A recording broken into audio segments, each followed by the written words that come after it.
So, what is one of the biggest risks to the private debt industry?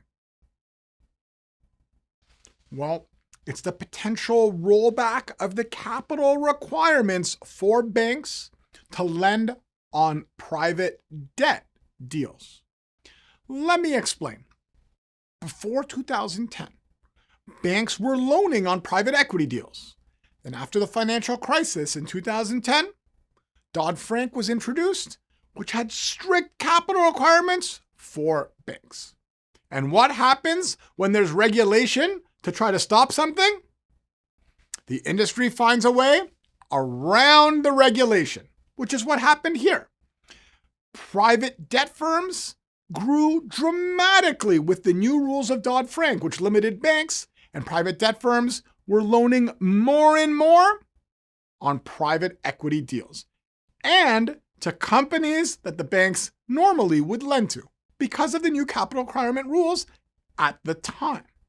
And so the banks needed to be involved somehow. So how did they do that?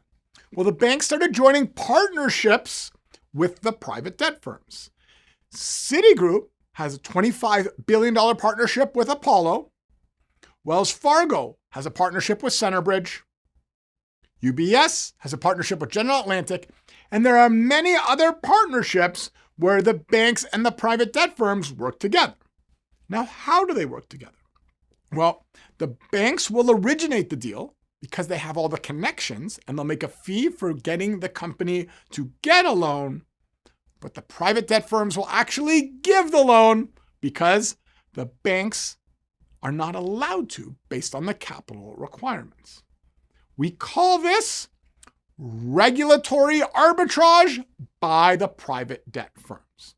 Now, if the capital requirements are rolled back on the banks will now be able to loan on the deals that they originate.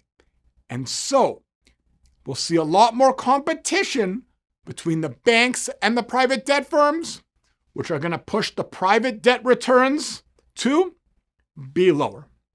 So what is one of the biggest risks to the private debt industry?